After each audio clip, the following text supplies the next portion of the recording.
Hi hello everyone. నేను క్రింది వీడియోకి కంటిన్యూషన్. కూలి పనికి పోయి నా దగ్గరికి మధ్యాహ్నం చేరుకుంది అమ్మ. పుట్టిన ఊరు పల్లెటూరు, రెండే బస్సులు ఉంటాయి ఆ ఊరికి. చిన్న ఎండకే, పోయేది కూడా ఎండకే. మళ్ళీ బస్ ఎక్కాలంటే ఆధార్ కార్డు ఉంటే సరిపోదు, టైం కు బస్ స్టాండ్ లో కూడా ఉండాలి. మనం ఇంటి నుంచి 3:10 PM కి బయలుదేరాము. బస్సు 3:30 PM కి అయితే ఉంటుంది బస్ స్టాండ్ లో. అసలు అమ్మ ఎందుకు వచ్చిందో నెక్స్ట్ వీడియోలో చెప్తాను. రాక మా ఇంటికి వచ్చిన అమ్మని పరిగెత్తించా. అటు దిగి మొబైల్ చూస్తే 3:29 అయిపోయింది. 1 minute లో బస్ స్టాండ్ కి చేరుకున్నాము. ఇదిగో ఇదే ఆ బస్సు రెడీగా ఉంది. ఉదయం అక్కడ పనికి పోయింది, మధ్యాహ్నం మాతో ఉన్నది, సాయంత్రం మళ్ళీ తిరిగి ఊరెళ్ళిపోతుంది.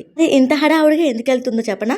ఈ రోజు కూలికి పోయి వచ్చింది, రేపు కూలికి పోవాలంటే ఈ రోజు ఇక్కడ నుంచి బస్ ఎక్కాల్సింది. ఈ రోజు కూలికి పోయి వచ్చింది, రేపు కూడా కూలికి పోతుంది. పెద్ద తేడా ఏం లేదు. మా అవతారం మా ఇంటికి వచ్చినప్పుడు ఎలా ఉంది అంటే డైరెక్ట్ గా కూలి నుంచి మా ఇంటికి వచ్చినట్టు అనిపించింది. అమ్మని బస్ ఎక్కించాక కొన్ని తీసుకున్నాను. ఇక్కడ ముంజలు ఇంకా డ్రై ఫ్రూట్స్ తీసుకున్నాను. ఆటో కోసం వెయిట్ చేస్తున్నాను. దాదాపు 17 ఆటోలు అయితే పోయినాయి. ఒక్కరు ఉంటే ఆపట్లేదు, ఇద్దరం ఉంటే ఆపుతున్నారు ఆటోలు. కూడా వీడియోకి లైక్ చేయండి, please do subscribe. Thanks for watching friends. Bye bye, take care.